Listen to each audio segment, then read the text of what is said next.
Bismillahirrahmanirrahim.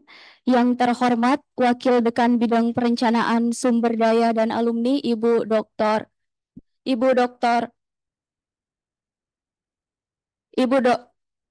Ibu Doktor Ratnawati SHMH.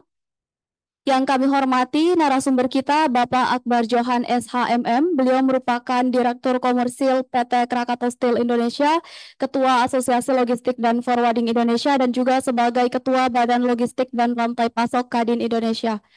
Yang kami hormati Bapak Ibu dosen Fakultas Hukum Universitas Hasanuddin beserta para tamu undangan dan seluruh peserta kuliah umum pada hari ini.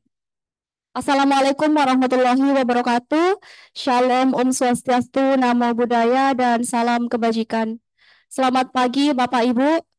Puji syukur kita panjatkan kehadirat Allah Subhanahu wa Ta'ala karena berkat rahmat dan hidayahnya sehingga kita dapat hadir dalam pelaksanaan kuliah umum pada siang hari ini dengan tema implementasi halal logistik dan prospektif bisnis di Indonesia. Untuk selanjutnya kita beralih ke acara pertama yakni sambutan oleh Wakil Dekan Bidang Riset dan Inovasi Ibu Dr. Ratnawati SHMH. Sekaligus membuka kuliah umum dengan resmi kepada Ibu Dr. Ratnawati SHMH dengan hormat disilakan. Baik, terima kasih Saudari MC. Pertama-tama saya luruskan dulu untuk MC ya. Saya ini Wakil Dekan Bidang Kemitraan Riset dan Inovasi. Tapi nggak apa-apa, semuanya dalam proses belajar ya. Oke, Bismillahirrahmanirrahim. Assalamualaikum warahmatullahi wabarakatuh. Selamat siang dan salam sejahtera buat kita semua. Yang terhormat, yang akan memberikan materi ataupun narasumber pada siang hari ini ada Bapak Akbar Johan SHMM. Sebelumnya saya ingin memperkenalkan dia, walaupun nanti kalau masuk materi, moderator akan menjelaskan. Pak Akbar ini adalah teman saya waktu kuliah S1 di Fakultas Hukum. Ya, pertama teman-teman gila gitu waktu zaman kuliah. Ya, pertama-tama saya mengucapkan terima kasih banyak. Saya sebenarnya mau panggil Pak itu agak canggung ya, Bar. Karena biasa nyebut, panggil nama aja. Nanti juga dia biasa panggil saya Nana. Tadi kamu sudah seharian di ruangan saya, inget-inget zaman-zaman kuliah tahun 88. Ya, suatu kebanggaan juga pada kesempatan siang hari ini beliau mau menyempatkan atau meluangkan waktunya untuk memberikan atau sharing session kepada kita semua dengan mengambil judul implementasi halal logistik dan prospektif bisnis di Indonesia tahun 2024.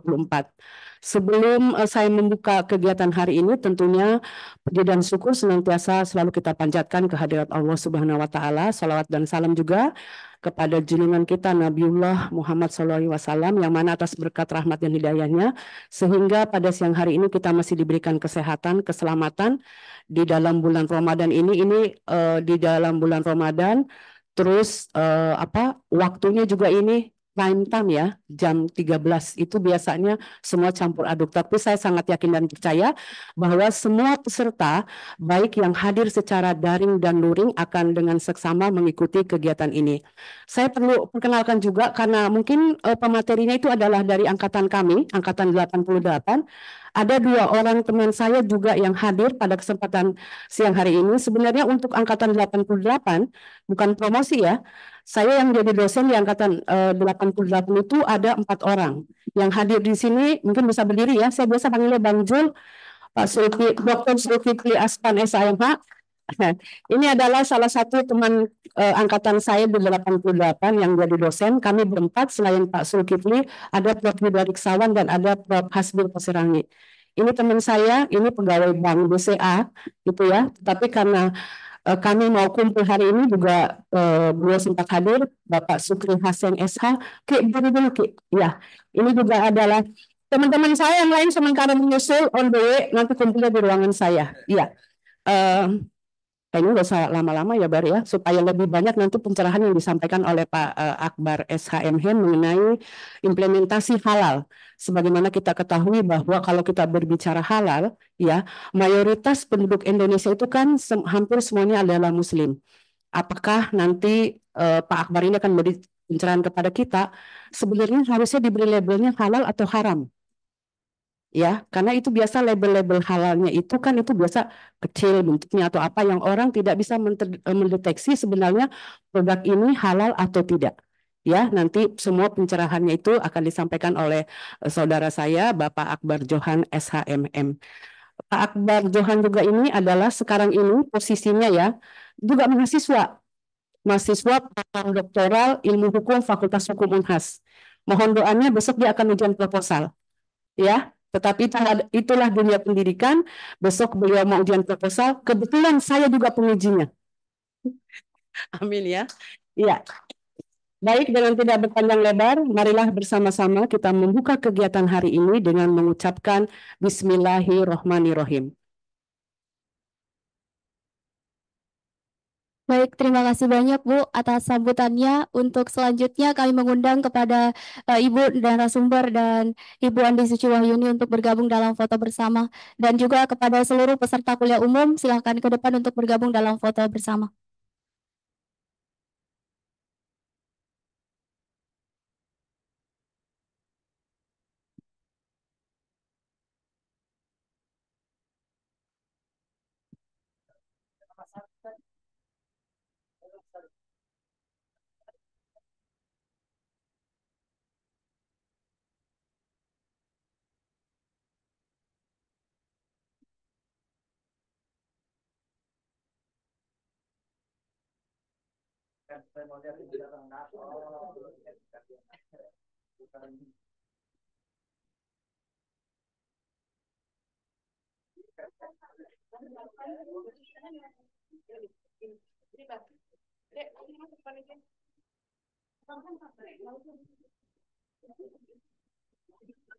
Ya, teman-teman mahasiswa boleh berdiri sebentar.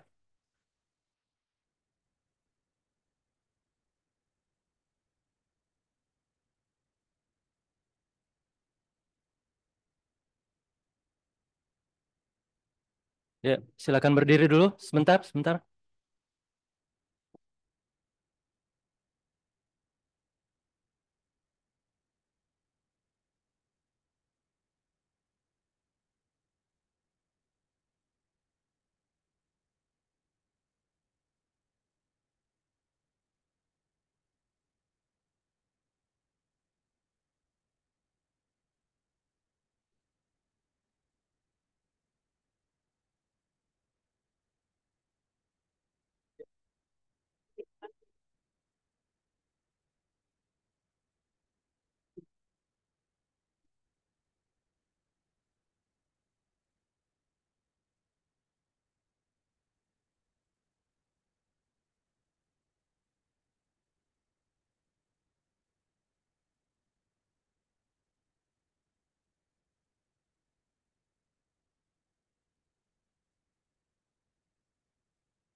Ya, baik. Untuk selanjutnya kita beralih ke acara inti, yakni Kuliah Umum Implementasi Halal Logistik dan Prospektif Bisnis di Indonesia 2024.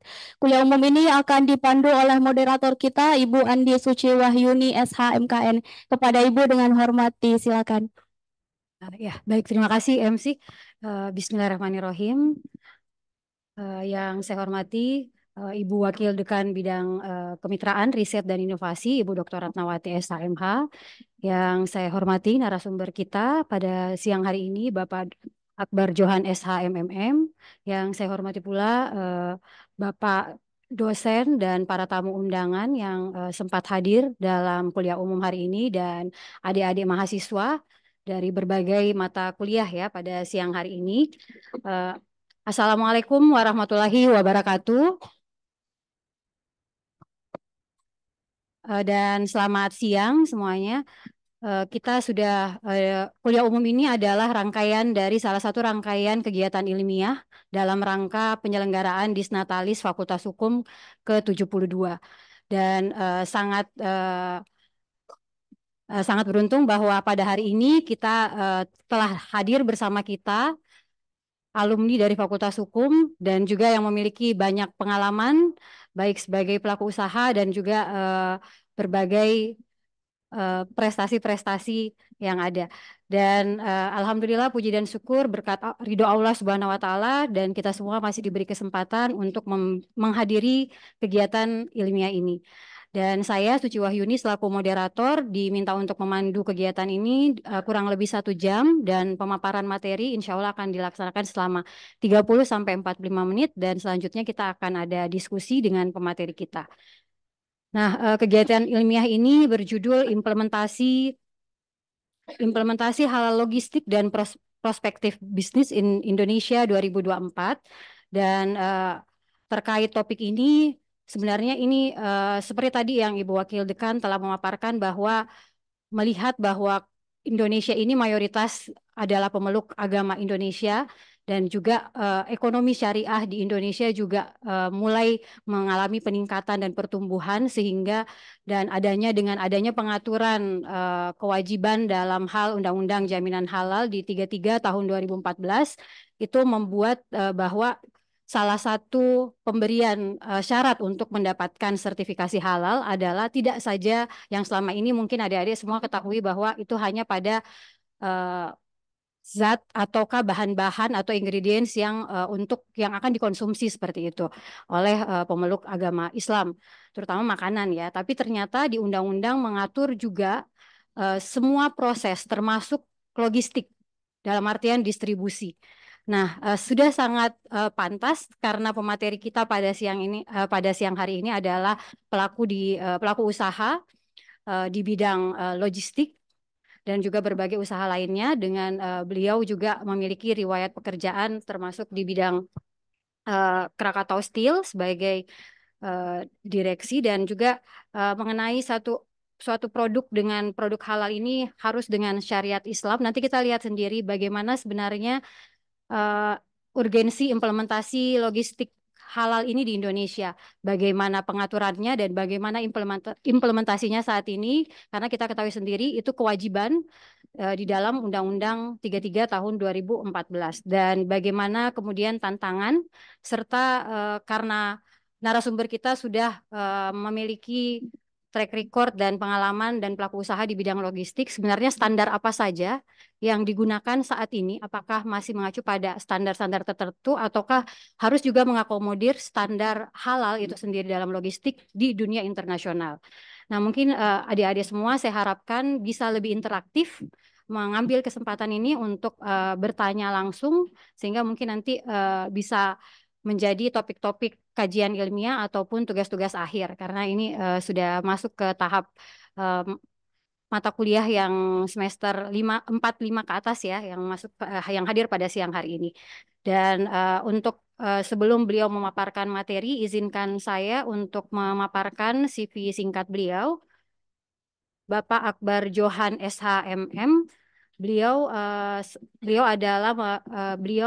telah pendidikannya menempuh pendidikan di Universitas Hasanuddin, tepatnya di Departemen Hukum Internasional, kemudian di Universitas Pancasila untuk program Pascasarjana di Magister Management, dan saat ini beliau adalah Commercial Director PT Krakatau Steel TBK dan kemudian Presiden Direktur untuk Krakatau International Port dan juga 2020 hingga 2021 sebagai Presiden Direktur of Krakatau National Resources dan juga Founder and CEO Raja Pindah. Dan kemudian organisasi beliau ini juga sangat banyak pengalaman sebagai Chairman di Association Logistic and Forwarder Indonesia sampai 2028. Kemudian Sekretari Jenderal di DPP ALFI, Association Logistic and Forwarder Indonesia. Kemudian Head of Logistic and Supply Chain Agency di Indonesia Chamber ataupun Kadin Indonesia. Dan Vice Department Head Coordinating Association untuk Kadin Indonesia juga. Lalu ada sebagai Board of Supervisor di BPP HIPMI.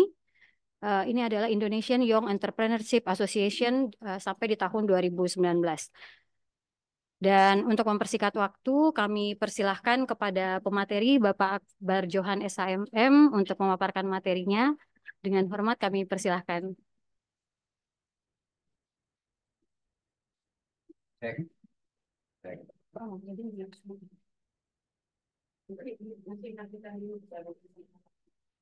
Oke, cek. Terima kasih. Bismillahirrahmanirrahim. Assalamualaikum warahmatullahi wabarakatuh. Semangat. Saya ulang lagi. Assalamualaikum warahmatullahi wabarakatuh.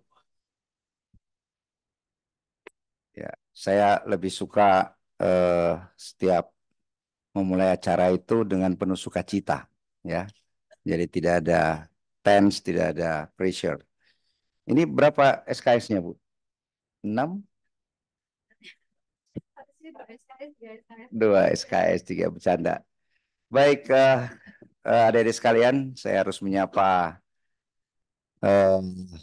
rekan saya, sahabat saya yang saya hormati dan saya banggakan, Ibu Wakil Dekan. Cukup saya sebutkan Wakil Dekan daripada salah, ya. Ibu Dr. Ratnawati. Dan juga sahabat saya di sini, Bapak Dr. Zulkifli Aspan. Dan rekan saya Pak Sukri Haseng. Ini jagoan-jagoan dulu waktu saya kuliah. Karena saya juga waktu kuliah dulu sudah mulai masuk ke lapangan pekerjaan, ya. Jadi tempat saya nyontek ya beliau ini deh, ya. Jadi pilih-pilih juga kalau teman mau nyontek, ya. Jangan salah pilih seperti saya, nanti hasilnya lebih buruk. Baik, adik-adik sekalian, tadi kalau lihat jabatan saya itu ada berapa tuh tadi, ya? Ya, ada Direktur Komersial Krakatau Steel, ada Ketua Umum Asosiasi Logistik, terus Kepala Badan Logistik. Yang satu aja gajinya, ya, gajinya cuma satu di Krakatau Steel. 2-nya itu pro bono, ya, kita pengabdian di organisasi. Dan terus terang tanpa saya ikut organisasi yang dimulai waktu di HIPMI, lalu di Kadin dan juga di Asosiasi Logistik, mungkin saya tidak berdiri atau duduk di tengah-tengah ini. Ya, artinya saya ingin mengajak adik-adik sekalian bukan hanya kuliah yang formal, tetapi bisa juga aktif, ya, di beberapa organisasi yang mempunyai nilai produktif yang positif, bukan organisasi terlarang, ya. Baik, ini lumayan serius ya Bu Ratna, ya, mahasiswanya ini. Biasanya saya kalau di kampus lebih riang. Dari sekalian, dari judulnya saya angkat implementasi halal logistik dan prospektif bisnis di Indonesia di tahun 2024.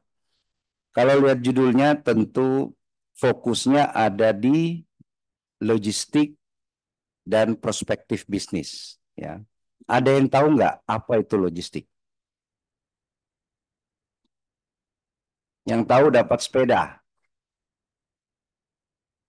Ada yang tahu nggak? Logistik itu apa? Masa nggak ada yang tahu? Bulog? Tahu Bulog? Ini semester berapa, Ibu Moderator?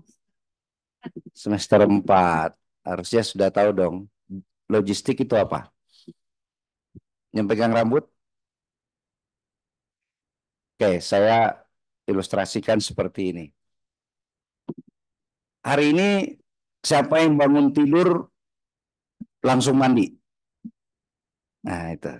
Ya, langsung mandi, ya. Yang lain nggak mandi berarti nih. Nah, pada saat adik-adik semua bangun tidur mandi, biasanya kalau tidak pegang handphone ke kamar mandi, ya, handphone ini tidak akan datang di kamar adik-adik sekalian dengan sendiri. Oke? Di kamar mandi ada odol, ada sabun, ada sampo. Itu juga tidak bisa datang sendiri. Benar nggak? Itu entah adik-adik datang ke Alfamart, ada ke Indomart, ataupun beli online. Disitulah kehadiran daripada logistik. Sudah paham? Udah, ya? Bahwa jasa logistik itu sangat kritikal. Kalau kita angkat ke atas, tanpa jasa logistik ini, itu perekonomian kita pasti akan tidak jalan sebagaimana mestinya. Jadi kalau kita ilustrasikan logistik itu sebagai urat nadi daripada kehidupan kita. Setuju? Semangat lagi. Setuju? Nah, oke. Harus semangat ini. Atau mungkin harus buka setengah hari nih, Bu Ratna. Nah, kenapa juga saya bawa halal logistik? Ini saya juga tadi ditanya oleh Ibu Ratna, ini halal logistik yang Akbar mau bahas apa produknya, ya, yang halal atau yang haram. Sebenarnya saya membahas secara supply chain-nya, ya, secara logistiknya. Walaupun kalau kita tahu yang tadi sudah disinggung oleh moderator juga, halal logistik ini suatu keharusan untuk diterapkan di negara Indonesia sebagai negara Muslim terbesar di dunia. Terbesar di dunia, ya, dari jumlah populasi dan sebagainya. Nah, apa sih itu halal logistik? Halal dan logistik, yaitu bagaimana proses bisnis sebenarnya. Proses bisnis mulai daripada pengadaan raw materialnya, ya, zatnya tadi. Ini sudah harus memenuhi kaidah-kaidah syariah.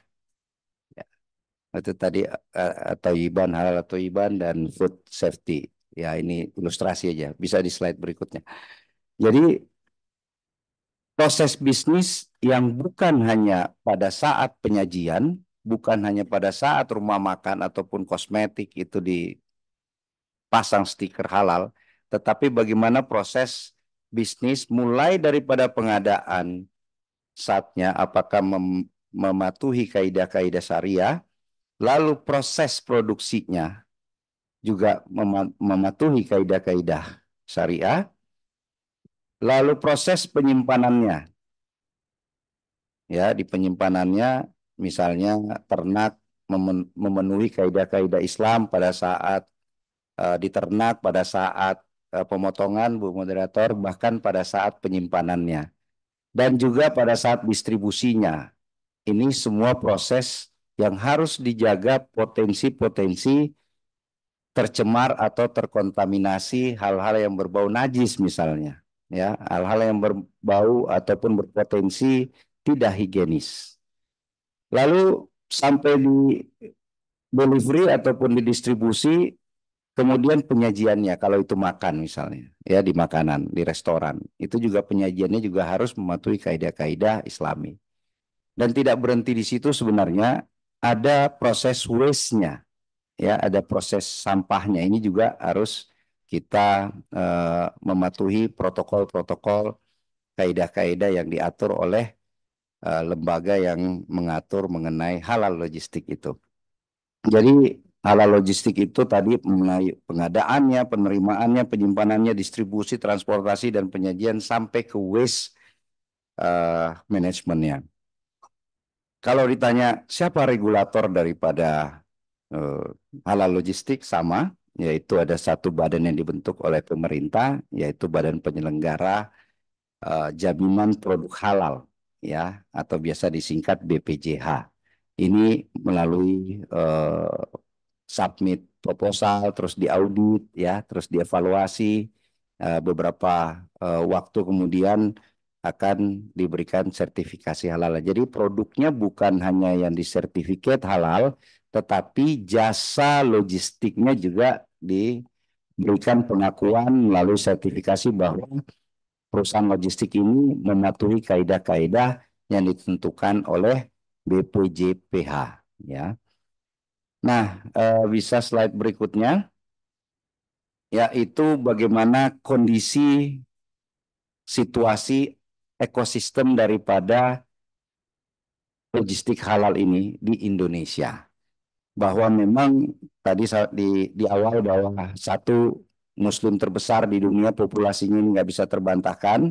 Yang kedua, bagaimana program daripada inisiasi pemerintah dan pelaku swasta untuk mensertifikasi perusahaan logistik halal ini bisa diterima dengan membangun awareness halal yang jauh lebih masif.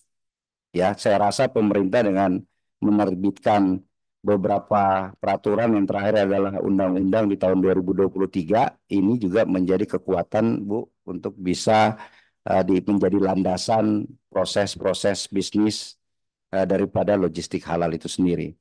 Yang ketiga, tentu ada tantangannya ya. Bagaimana implementasi aturan halal ini tidak hanya diperuntukkan oleh pelaku penyedia jasa logistik halal, tetapi industri-industri lainnya juga mengikuti. Lalu yang berikutnya keempat adalah bagaimana upaya adaptasi ya mengarah kepada total integrated supply chains. Yang tadi prosedur dari pengadaannya, dari prosesnya sampai waste-nya ini sudah menjadi ekosistem daripada supply chains itu sendiri. Yang kelima tentu yang selalu menjadi banyak bottlenecks adalah mengharmonisasikan regulasi-regulasi yang sudah diatur oleh pemerintah. Karena memang regulasi ini kembali kalau kita lihat faktanya di lapangan, silo-silo ataupun ego sektoral daripada kementerian maupun lembaga masih sangat kuat. Sehingga gerak laju daripada logistik halal yang kita biasa menjadikan benchmark di luar, itu banyak menemui hambatan. Tetapi dengan dorongan daripada Kadin ya dan juga Asosiasi Halal Logistik ini, pemerintah semakin fleksibel ya dengan menerbitkan aturan-aturan yang jauh lebih adaptif di lapangan. Lalu ini terlalu cepat, bisa balik.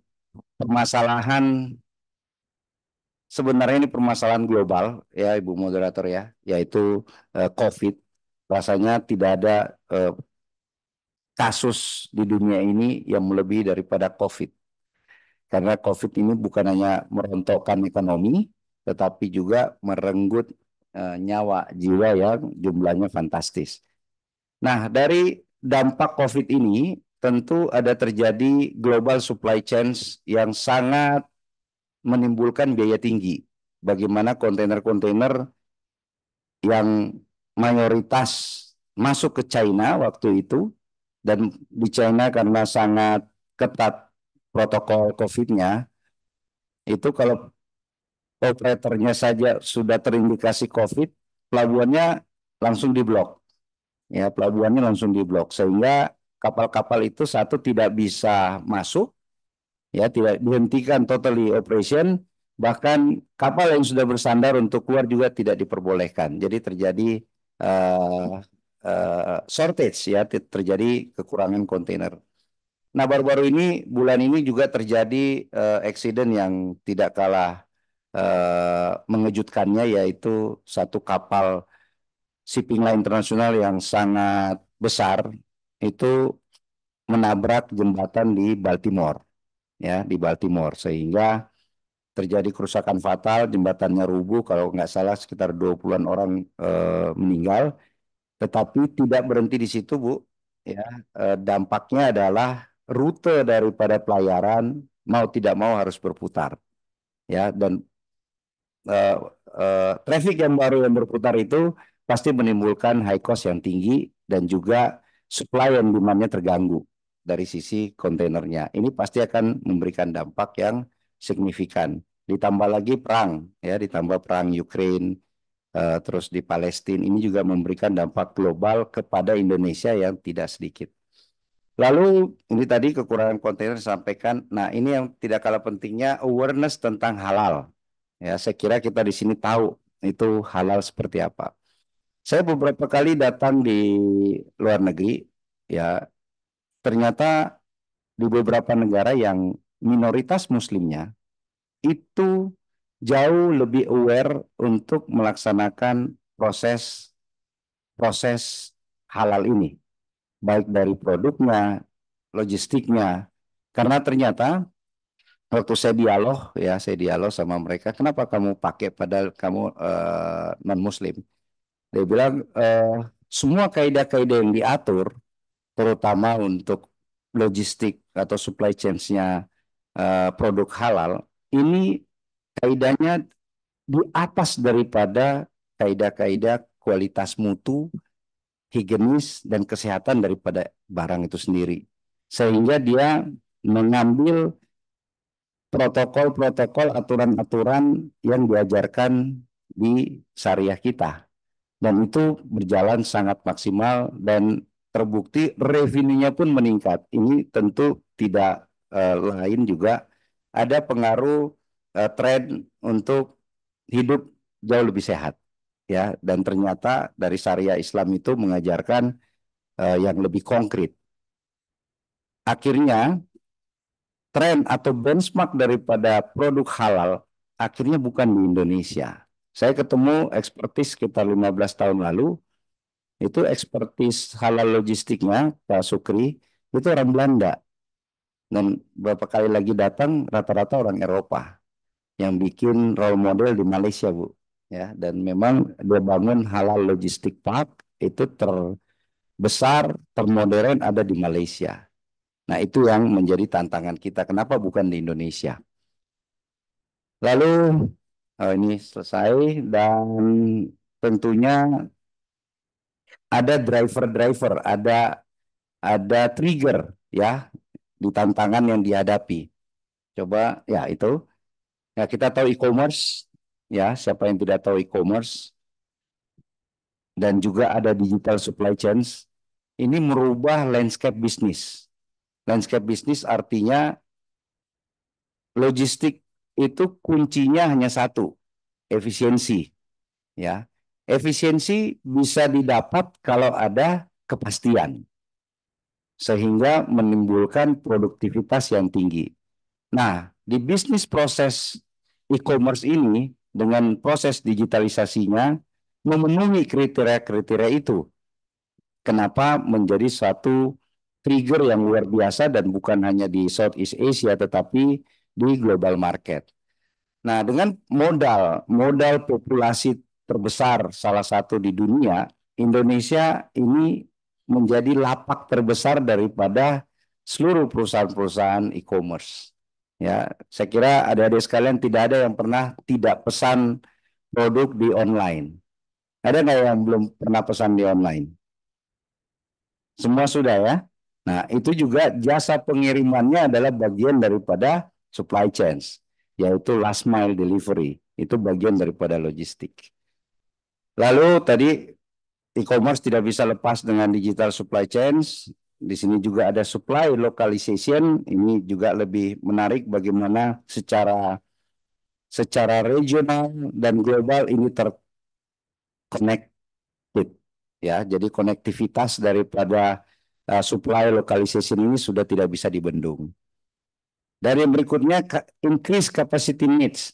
Ini pasti dengan proses bisnis yang sangat cepat, jauh, remote, ya, dan kebutuhannya itu berulang kali sehingga needs daripada masyarakat itu unlimited, ya, dia akan terus tumbuh. Yang berikutnya adalah contactless process. E-commerce menjadi makin besar pada saat COVID terjadi, ya, makin besar dan makin mendunia sehingga tidak ada lagi jarak atau borderless daripada semua bisnis yang bisa di-share kepada masyarakat. Ini juga fintech, ya. Ini fintech bagaimana dari prinsip-prinsip syariah masuk, bank syariah prosesnya juga menjadi satu ekosistem ya, Bu Moderator, sehingga memang tidak bisa dipisahkan. Kalau kita lihat sekarang bagaimana perbankan syariah merger dan juga ini menjadi kekuatan untuk bisa mensupport ekosistem daripada halal logistik maupun produk-produk halal lainnya. Lalu ini tadi yang saya sudah singgung adalah increase health conscious. Ini kesadaran daripada memakai produk-produk ataupun bahan makanan halal. Yang terakhir ini ekosistem halal supply chains ya. Ini bisa di slide berikutnya, bahwa kebutuhan akan jasa dan produk halal ini yang kita kalau bisa bagi 10 ya. Ini bukan hanya makanan ya, ada 10 sektor yang terlibat di produk-produk halal, mulai daripada industri wisata, perjalanan, fashion ya, kosmetik, financial, bahkan farmasi, media, kebugaran, gym juga sudah ada rasanya gym syariah ya, dan juga pendidikan serta seni budaya. Tentu harapan daripada logistik halal ini tidak lain adalah menjaga standar mutunya. Ya, menjaga standar mutunya, tapi prinsip untuk logistik dasarnya itu terdelivery di waktu, tempat, biaya yang tepat. Ya, kalau dia jasanya atau proses bisnis handlingnya sudah memenuhi kaidah halal, tapi barangnya terlambat datang juga tidak mempunyai nilai tambah. Jadi prinsip-prinsip dasar logistik pun harus terpenuhi. Peluang investasi, ini tadi yang terakhir prospektif bisnis.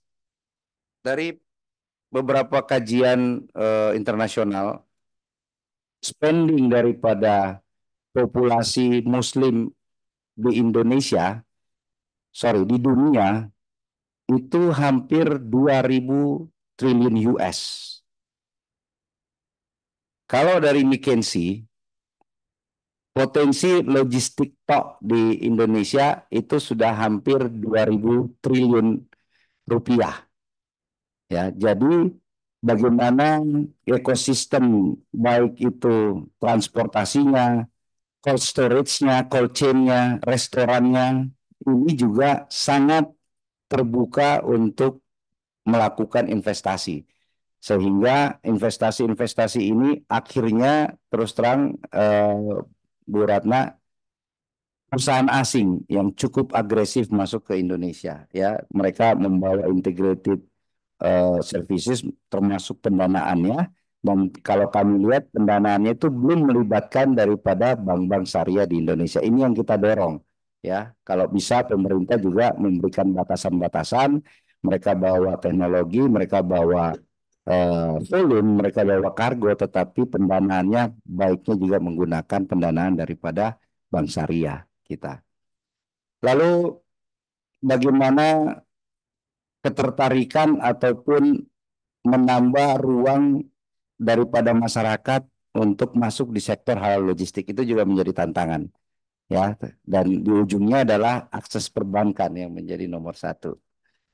Dan tentu dari tadi investor-investor asing ini value editnya adalah membawa teknologi warehouse, membawa teknologi trace and tracking, ya, membawa teknologi barcode yang memang real time. Ini yang kita bisa lakukan kerjasama dengan investor-investor asing tersebut. Dan yang juga menjadi tantangan pemerintah adalah belum fokus untuk membangun infrastruktur halal logistik. Waktu saya menjadi dirut pelabuhan di Cilegon, saya sudah menandatangani dengan MUI bagaimana port saya salah satu dermaganya menjadi port halal port yang pertama di Indonesia sebenarnya. Kami punya 17 dermaga dan satu dermaganya kita akan dedikatkan menjadi port halal pertama di Indonesia, ya, dan mudah-mudahan Pak Ma'ruf beberapa waktu lalu juga minta kita bisa realisasikan dengan kerjasama dengan negara-negara Timur Tengah atau di Dubai. Serta tidak kalah pentingnya riset, ya, riset dan inovasi mengenai halal supply chains. Ini tentu zaman sekarang tidak bisa lepas dari IoT, ya, machine learning, dan tadi hubungannya dengan perbankan. Mudah-mudahan juga Bank Syariah bisa lebih mengarah ke fintech, ya, sehingga kebutuhan daripada pelaku penyedia jasa logistik halal ini bisa terlayani quick win, lebih cepat. Fintech itu kelebihannya real time. Saya kira itu, Ibu Moderator, ya, saya takut makin ngantuk nih adik-adik sekalian, dan rasanya kita bisa buka diskusi ini. Terima kasih, lebih kurangnya saya mohon maaf. Wabillahi taufiq wal hidayah. Assalamualaikum warahmatullahi wabarakatuh. Warahmatullahi wabarakatuh. Terima kasih banyak Bapak Akbar Johan SHMM. Nah, selanjutnya kita akan beralih ke diskusi. Banyak hal yang menarik ya adik-adik semua. Ini juga menjadi terutama untuk peserta mata kuliah ini kan ada semester 4, semester 6 ya.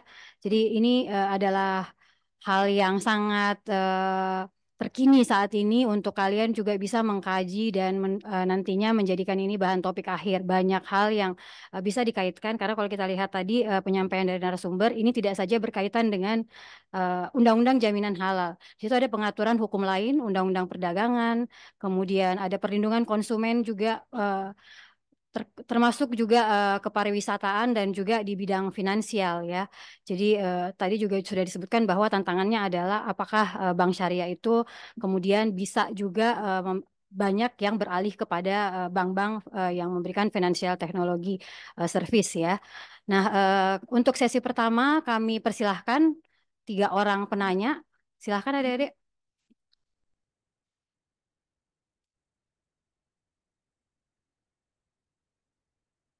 Dari Dapat sepeda. ini serius ini kayaknya dapat sepeda karena sudah berulang 2 kali ini. Ayo adik-adik.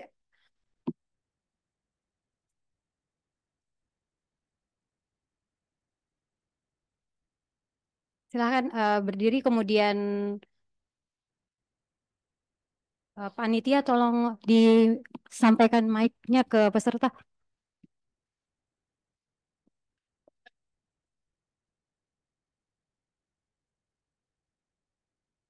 Nanti sebutkan nama dan dari semester berapa ya.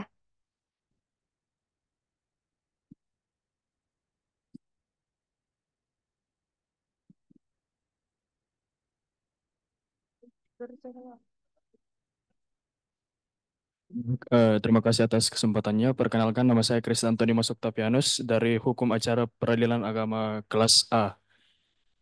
Pertanyaan saya itu seperti yang dikatakan oleh Bapak tadi bahwa ekspansi halal logistik ini eh, dapat menggunakan media seperti e-commerce dan menarik perhatian pihak asing untuk melakukan investasi di Indonesia. Pertanyaan saya, kan di e-commerce itu bukan hanya eh, market-market besar atau supplier-supplier besar yang ada di dalamnya. Bisa jadi di dalam juga ada UMKM, misalnya pembuat kue nastar pada saat Lebaran atau pembuat hampers pada saat Lebaran. Pertanyaan saya itu Pak, bagaimana, apakah ada badan pengawas khusus untuk mengawasi apakah produk-produk yang mereka salurkan, pengiriman logistiknya itu sudah berstandar syariah Pak?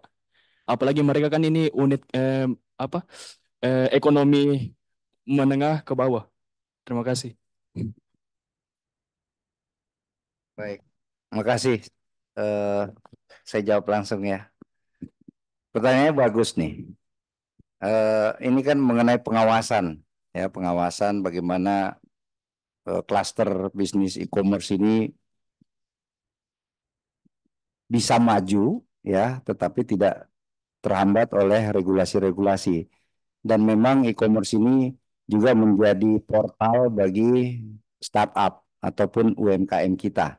Walaupun memang secara total mungkin UMKM kita untuk masuk ke ekosistem e-commerce yang mendunia ini kurang daripada 1%. Ya, kurang daripada 1%. Itu yang kita minta, bagaimana e-commerce dunia ini diwajibkan untuk bekerja sama dengan UMKM kalau mau masuk ke pasar domestik. Ya, itu belum dilakukan. Artinya ada barter. Kalau dia bisa masuk, kita kasih izin, misalnya dia absorb 10-15% produk UKM untuk go global. Ya, itu belum dilakukan.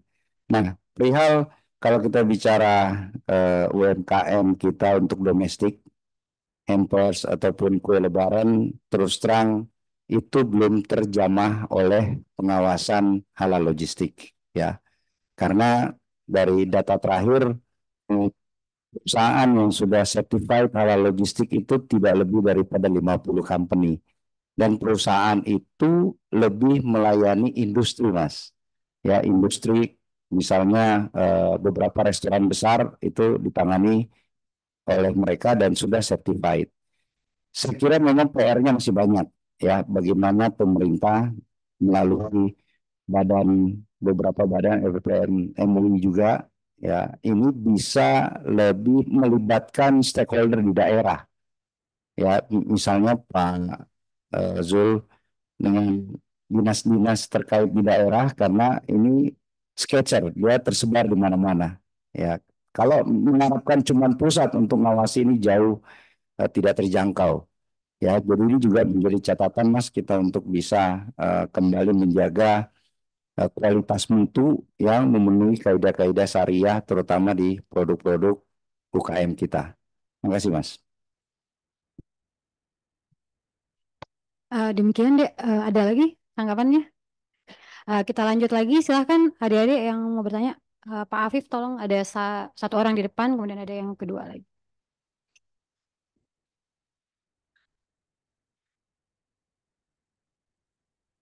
Oke, baik. Perkenalkan, nama saya Muhammad Rifali Gunawan. Saya mahasiswa semester 4. Jadi, saya langsung mengajukan pertanyaannya saja. Bagaimana integrasi teknologi dapat meningkatkan efisiensi dan keandalan dalam rantai pasok halal di Indonesia, serta bagaimana perusahaan dapat memanfaatkannya untuk memperluas bisnis mereka pada tahun 2024 pada saat ini? Oke.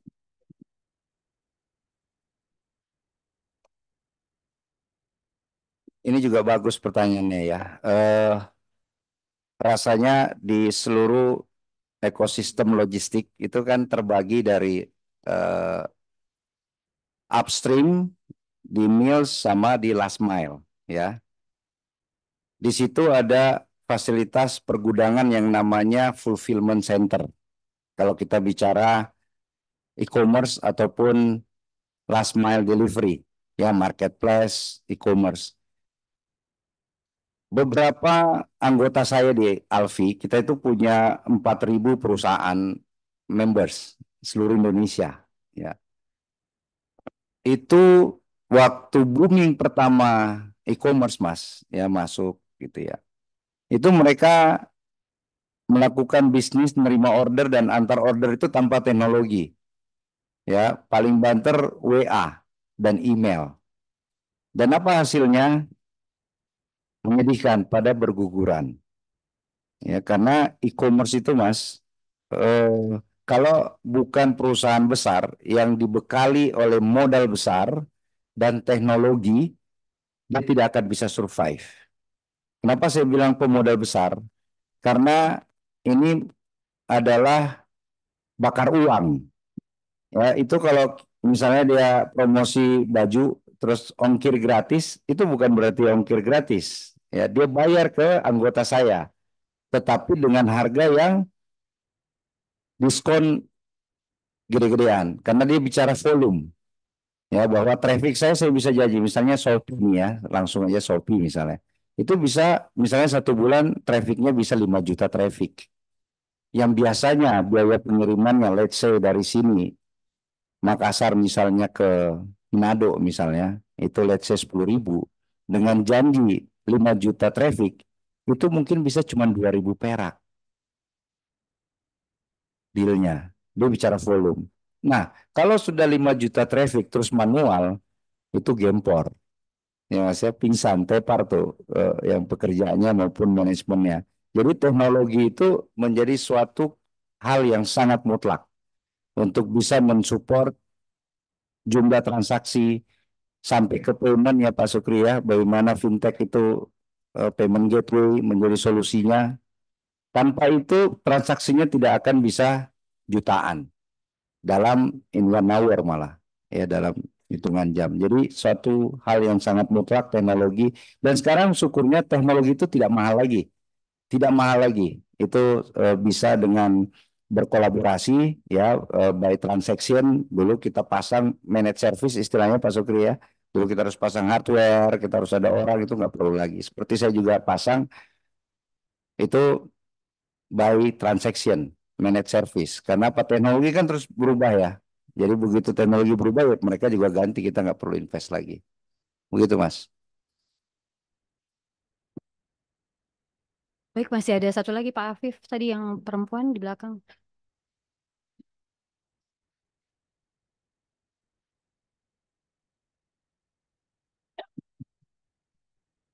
Baik, terima kasih atas kesempatannya. Sebelumnya perkenalkan, saya Amelia Salsa Zulaiha dari kelas Hukum Kebijakan Publik. Kebetulan saya mahasiswa pertukaran di program Pertukaran Mahasiswa Merdeka dari Universitas Brawijaya.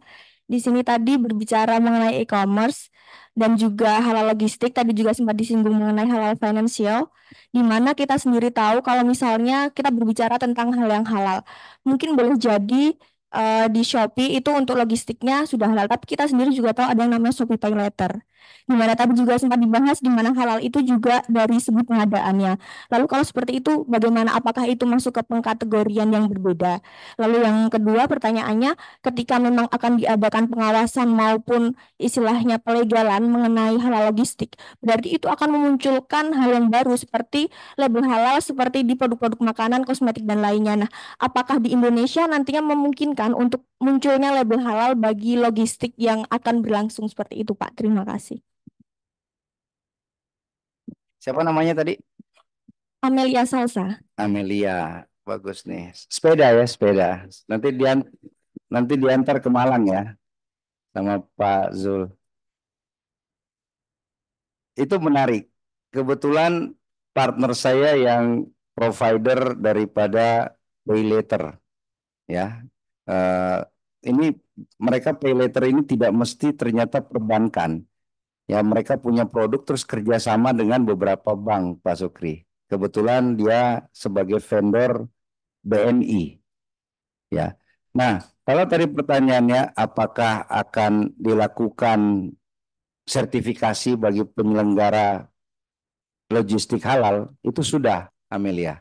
Yang tadi saya sebutkan ada tidak lebih daripada 50 perusahaan yang sudah tersertified sebagai halal logistik. Ya, tidak lebih dari 50 dan ini pasti akan terus bertambah. Dan memang yang tadi saya sampaikan perusahaannya menengah ke atas, ya, tidak sedikit konglomerasi yang punya. Mereka misalnya didorong karena sudah melakukan bisnis cold storage daging, ya, telur dan lain-lain, apa sayur mayur, sehingga mereka mau tidak mau untuk bisa mensertifikasikan perusahaannya. Jadi sudah, ya, halal logistik itu sudah dan akan terus bertambah. Itu menjadi suatu persyaratan supaya terjadi integrasi daripada produsen makanan, produsen kosmetik halal, fashion, biasanya akan inline menggunakan perusahaan logistik halal juga. Ya, walaupun bukan kewajiban, ya, tetapi kalau dia mau menjaga konsistensinya, tentu akan bisa dipertanyakan oleh konsumen. Produkmu sudah halal, tapi kamu kenapa pakai yang nggak jelas misalnya. Truknya juga berlogo tuh, Amelia berlogo halal logonya. Nomor bisa menjawab ya Amelia.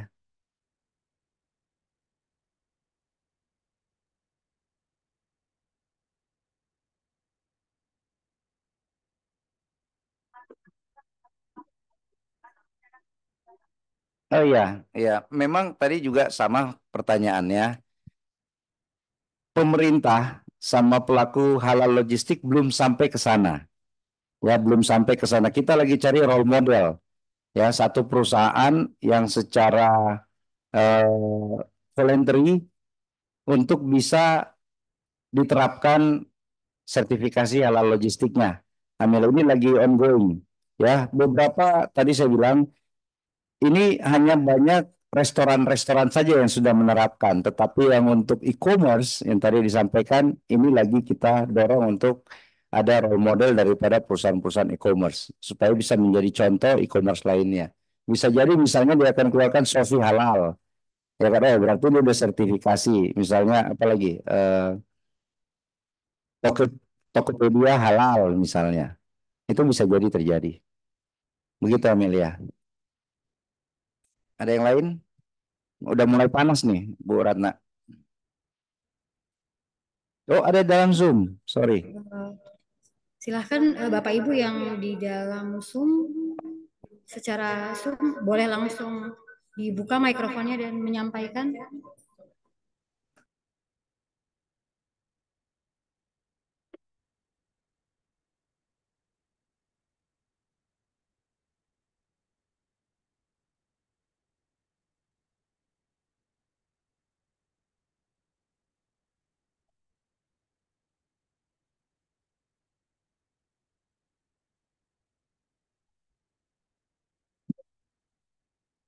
Oh, sedikit sharing sedikit Pak Akbar.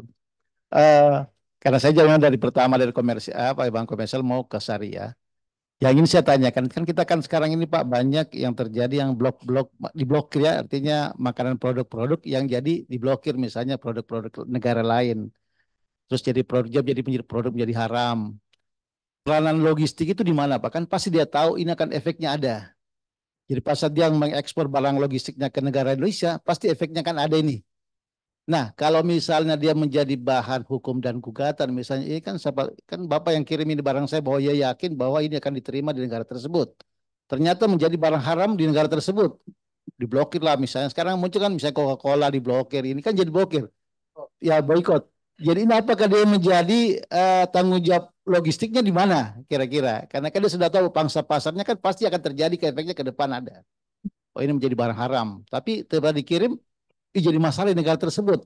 Ah, peran logistik ini tadi yang halal ini gimana gini kira-kira. Jadi ini bahan teman-teman bisa menjadi bahan hukumnya juga kalau misalnya tiba-tiba kita akan menggugat. Wah, saya menggugat di logistik. Kenapa katanya di sana tadi bisa masuk ke Indonesia tiba-tiba saja jadi menjadi haram, barang haram.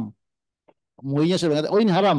Ternyata kan logistik sudah bertanggung jawab dong kirim ke barang saya tempat tersebut. Ini sedikit ini ya supaya teman-teman semangat. Kalau ada juga bisa potensi hukum yang bisa kita gali daripada kasus ini. Ya, terima kasih ya. Ya, memang beda pertanyaannya kan, kualitasnya beda. Jadi Pak, praktisi. Jawaban karena terkait ini ya, ada nasabah atau apa kan kadang kalau kita sudah mulai kolaps kan dia bicara efeknya. Ya, Efeknya karena begini Pak, karena barang kita jadi begini, sayangnya kita turun, produk kita sayangnya jadi ini, jadi bermasalah di kreditnya. Kreditnya bermasalah kan efeknya juga kepada kita semua. Itu sih Mas. setuju. Ya, makasih sekali lagi Pak Sukri. Kalau konteks itu memang tidak lepas daripada politik dagang, ya, politik dagang. Artinya tadi kita singgung ini lintas kementerian, ya. Ada tadi dampak Kementerian Perdagangannya, nanti ada Kementerian Kesehatannya. Kalau produknya itu misalnya industri dari Kementerian Industri, tapi secara government to government, memang ini lebih kepada situasional politik dari setiap negara. Ya, kalau tadi contohnya seperti Coca-Cola, ya sebenarnya bukan konteks zatnya itu tidak halal, ya, bukan konteks itu sebenarnya, tetapi sentimen daripada terjadi perlakuan yang tidak pantas kepada negara Muslim misalnya Pak. Ya, Coca-Cola brandnya dari US, terus US mensupport negara Israel, ya kan. Nah, kalau itu pasti akan terdampak karena contoh satu lagi, kebetulan bukan Coca-Cola, Unilever, ya nggak apa-apa saya sebut merek. Unilever itu juga banyak dampaknya, terdampak juga. Akhirnya perusahaan logistik yang ada di situ, ini belum bicara halal logistik nih Pak, ya, baru bicara logistik umum. Itu juga 50-60% drop, ya. Nah, ini tentu mengenai politik dagang setiap negara yang timbul akibat perlakuan, ya, politik daripada negara tertentu Pak Sukri. Dan ini susah dicegah, sangat susah dicegah. Sehingga perlu yang Pak Sukri kasih advice, sangat perlu kita antisipasi. Kalau kami di Krakatau Steel, contoh gitu ya, ada trade remedies, ini juga menjadi isu. Bagaimana misalnya kita memprotek industri nasional kita terhadap produk Cina misalnya, ya, anti dumping misalnya. Nah, mereka juga akan perlakukan hal yang sama. Gitu Pak. Jadi ini memang politik daripada sebuah negara, tentu ada kepentingan-kepentingan misalnya industri nasional ataupun kepentingan-kepentingan kepercayaan daripada agama setiap negara, Pak Sukri. Tetapi yang menarik, Pak Sukri, betul sebagai mahasiswa hukum tentu memberikan dampak bagaimana kontrak-kontrak dagang ini, ya Pak ya, bahkan juga misalnya nasabah daripada setiap bank, ya Pak Sukri, bisa dimasukkan klausula-klausula itu untuk bisa memproteksi. Ini kan bisa disebut force majeure ya Pak Zul ya, keadaan seperti ini karena ini mengenai global action sehingga terdampak pada satu produk atau Ini beberapa kan yang produk, kalau yang sehingga satu-satu ini kan pengusahanya juga ini kan terdampak. banyak partai nih. Mungkin begitu Pak Sukri. Terima kasih. Baik, terima kasih atas pertanyaannya dan jawabannya, Enam Bapak. ya. Kami langsung beralih ke Zoom. Nanti Mungkin aja. ada Pak Jasman tadi. Silakan Bapak untuk langsung menyampaikan pertanyaannya langsung, Bapak Jasman. Oke. Assalamualaikum warahmatullahi wabarakatuh. Waalaikumsalam warahmatullahi wabarakatuh. Selamat siang ya. Jadi izin kebetulan ini Pak Direktur saya ini dulu nih di apa namanya di Krakatau Steel ya. Jadi mungkin kita enggak cerita tentang halalnya nih. Saya cuma mau lihat dari pandangan daripada Ketua ALFI, Asosiasi Logistik dan Forwarding Indonesia, di mana ALFI sebagai yang menaungi daripada Asosiasi untuk Logistik, saya mau tanya dari Pak Direktur ya. Kebetulan saya juga di dalam bentuk pelayaran.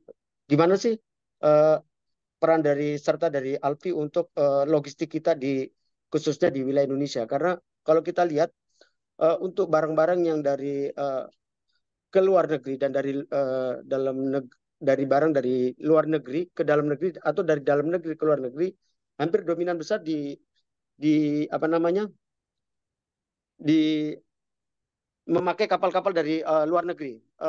Sedangkan yang di dalam negeri kita sendiri, kapal-kapal pelayaran dalam negeri kita hanya bermain di dalam negeri, yaitu intersuler saja. Kalau kita lihat dari asas sabotage, sebenarnya mungkin kalau kita lihat mungkin pelayaran kita mungkin mati semua ya, dihajar sama kapal-kapal dari luar negeri. Nah, saya mulai tanya sedikit peran daripada ALFI untuk meningkatkan kita yang dari luar atau dari dalam negeri. Itu aja. Karena yang sekarang ini hanya kapal meratus saja yang sebenarnya yang lebih dominan keluar, itu pun hanya ke Asia Tenggara. Itu aja. Terima kasih dari saya. Terima kasih. Ya, baik, terima kasih Pak Jasman. Pertanyaan tentang peran serta ALFI dalam hal logistik di Indonesia, terutama untuk meningkatkan distribusi untuk produk-produk ke luar negeri, Pak. Silahkan. Makasih Pak Dirut Pelni. Insyaallah amin. Pak Jasman. Amin, amin. Kalau yang disampaikan tadi ini mengenai sebenarnya kompetensi daripada pelayaran nasional. Ya, kalau kita lihat laporan daripada World Bank Logistic Performance Index, ada 6 parameter di situ. Salah satunya yang drop itu adalah international shipment. Yang naik itu adalah kinerja dari kepabeanan atau biaya dan cukai dan juga infrastruktur. 6 kriteria tadi, 4-nya drop. Ya, sehingga rankingnya turun 17 peringkat. Salah satunya adalah pelayaran. Memang kita punya satu undang-undang yang melindungi pelayaran nasional yang namanya Undang-Undang Kabotage, ya, dari teman kita di INSA yang memperjuangkan itu. Tetapi kemampuan daripada pelayaran nasional memang sangat jauh untuk memiliki kompetensi persaingan even di regional market. Tadi disebutkan Meratus, salah satu pelayaran itu juga karena berpartner atau berkolaborasi dengan perusahaan asing, ya. Dan rasanya memang Pak Jasman juga termasuk Pelni, seyogyanya bisa lebih membuka diri untuk berpartner dengan pemain ataupun shipment global. Harus terbuka untuk bisa masuk ke pasar regional bahkan internasional. Artinya asas kabotage ini memang semangatnya adalah melindungi pelayaran nasional sehingga pelayaran-pelayaran internasional berbendera asing hanya bisa masuk ke pelabuhan utama. Tidak boleh melayani pelabuhan nasional, baik itu Alki 1 maupun Alki 2, Selat Malaka, Selat Sunda, Selat Lombok. Artinya di perairan nasional tidak diperkenankan kapal asing beroperasi. Ya, saya pernah diskusi dengan beberapa menteri pada saat COVID juga. Isunya adalah Pak Zul, pilih mana kita pertahankan asas cabotage, tetapi biaya freight-nya tinggi. Ya kan? Ini kan kalau kita bicara logistik, contoh, kirim jeruk Pontianak dari Kalimantan ke Papua lebih mahal daripada jeruk Cina masuk ke Indonesia. Bisa 3 kali lipat. Berarti ada problem daripada efisiensi pelayaran. Ya, itu kompleks kalau kita cerita. Dan itu menjadi salah satu, menjadi judul saya besok untuk saya pertanggungjawabkan. Ya, bagaimana apa harmonisasi regulasi rantai pasok ya terhadap sistem logistik nasional di negara kita. Sehingga pertanyaan itu juga sangat sangat menantang. Mau tetap mempertahankan asas cabotage tetapi biaya freight mahal, atau membuka kesempatan perusahaan pelayaran asing masuk ke Indonesia dengan mendapatkan freight yang murah. Berarti kalau kita introspeksi, ekosistem dari pelayaran nasional ada masalah, ya. Dan memang pelayaran nasional tidak bisa berdiri sendiri. Ada pelabuhannya, ya. Bagaimana biaya di pelabuhanan sudah efisien belum? Juga ada konektivitas dengan daratnya. Apakah ini sudah efisien apa belum? Nah, sehingga Pak Jasman kalau ditanya perannya Alfi, tentu dengan keberadaan Alfi bukan hanya di Indonesia, kita juga ada di Asia, Asian Freight Forwarder Association. Ini kita sudah membangun kerjasama yang aktif, dimulai dengan digitalisasi logistik ASEAN. Ya, kita punya. Artinya traffic dari barang-barang logistik sesama negara ASEAN ini kita bisa sinergikan untuk mendapatkan biaya yang sangat efisien. Tetapi ini semua melibatkan juga dari pelayaran itu sendiri, pelabuhan juga. Karena kita Alfu tidak hanya bicara di laut, tentu juga dari armada pesawat udara. Ya, karena kita multimoda. Dan saran saya Pak ya Jasman, memang pemerintah harus segera mengundang pihak-pihak stakeholder logistik, terutama industri pelayaran, untuk bisa diberikan dukungan, tentunya mengeksplor masalah apa yang terjadi, bottleneck apa yang terjadi, sehingga daya saing daripada pelayaran nasional ini belum bisa bermain di kancah regional. Dan juga masukan kepada Pelni, Pak Jasman, sekali lagi, Pelni dengan terus terang mendapatkan subsidi kurang lebih 600 miliar setahun, ini bukan uang kecil, juga harusnya bisa berkomunikasi dan meminta pemerintah dalam hal supporting biaya-biaya seperti BBM dan biaya-biaya pelabuhan yang juga dikelola oleh BUMN. Ya, sehingga sinergi BUMN ini bisa dirasakan kehadirannya bagi masyarakat. Karena begitu biaya logistik naik, inflasi naik, HPP di masyarakat juga pasti akan tinggi. Ya, itu kuncinya. Mudah-mudahan bisa menjawab Pak Jasman. Terima kasih. Oke, terima kasih. Ya, sedikit koreksi untuk subsidi ya di Oh, daerah PSU yang ada itu bukan 600 miliar tapi 3,2 triliun. Nah, di situ termasuk artinya ada keren 3, saya penambahan mancing aja daripada Pak harga Jasman. tiket, Bagi dong, terus bagi. kapal tol laut dengan itu ya. Makasih, itu aja.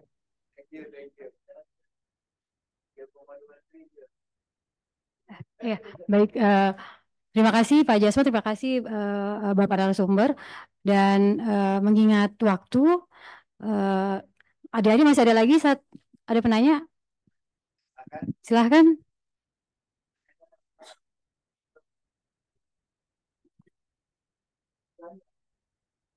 Ada lagi?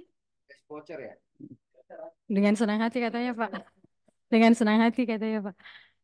Baik, kalau tidak ada lagi, dengan demikian kita tutup untuk sesi diskusi dan juga sesi kuliah umum. Banyak hal ya yang kita telah peroleh hari ini, banyak insight-insight baru dan informasi baru tentunya dan pencerahan mengenai bagaimana sebenarnya urgensi mengenai pengaturan implementasi logistik halal ini tidak saja ada di areal nasional, tapi juga ini sebagai sivitas akademika kita juga harus akan mensosialisasikan terkait logistik halal ini kepada di pemerintahan daerah ataupun di lokal ya. Dan juga terkait tantangan-tantangannya ini banyak hal baru yang akan kita bisa kerjakan dalam riset untuk mendukung terkait adanya implementasi logistik halal ini. Dan dengan demikian, dengan berakhirnya pemaparan pemateri dari narasumber dan juga diskusi, kita tutup dengan ucapan Alhamdulillahirabbil alamin dan terima kasih banyak kepada narasumber kita Bapak Akbar Johan SHMM. Semoga berkenan untuk kesempatan berikutnya bisa berdiskusi lagi bersama-sama kami dan sukses selanjutnya Pak untuk besok ujiannya dan kami dari panitia menghaturkan terima kasih banyak dan mohon maaf jika ada kesalahan dalam pelaksanaan ini. Demikian, Assalamualaikum warahmatullahi wabarakatuh dan selamat siang semuanya. Tadi yang tanya ada, oh silakan Bu. Tadi kan ada 3 penanya ya. Tadi Pak Akbar janji mau kasih sepeda, tetapi ini kuncinya dulu buat beli pulsa aja dulu. Jadi untuk yang 3 penanya ini dari Pak Akbar tapi dititip ke kami tadi. Yang bertanya boleh ambil ini 100.000 satu orang. Iya, Wiranti tapi. Kristanto silahkan. Atau nanti sama Pak Afif Bu yang memberikan silahkan.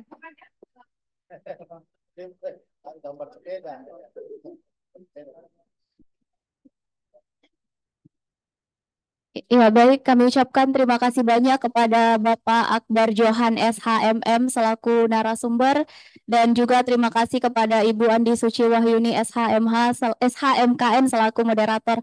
Terima kasih banyak Pak telah meluangkan waktu untuk hadir dalam kuliah umum pada siang hari ini.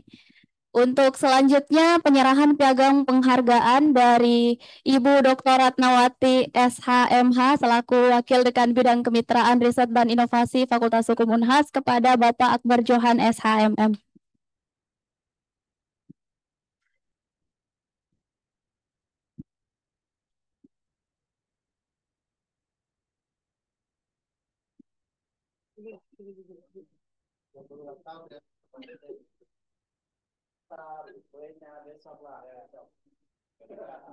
Nanti tunggu diangkat ya.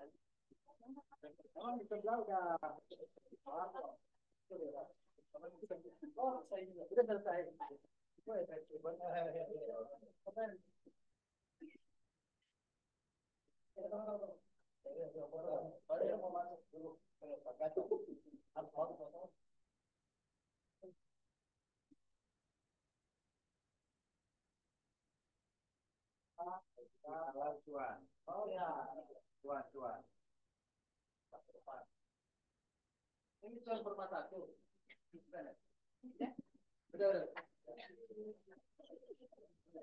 Demikianlah kuliah umum dengan tema implementasi halal logistik dan prospektif bisnis di Indonesia 2024. Terima kasih banyak kami ucapkan kepada narasumber, Bapak Ibu dosen dan seluruh peserta yang bergabung dalam kuliah umum siang hari ini. Sekian dari kami dari panitia memohon maaf apabila ada kekurangan dalam kuliah umum ini. Sekian, wassalamualaikum warahmatullahi wabarakatuh.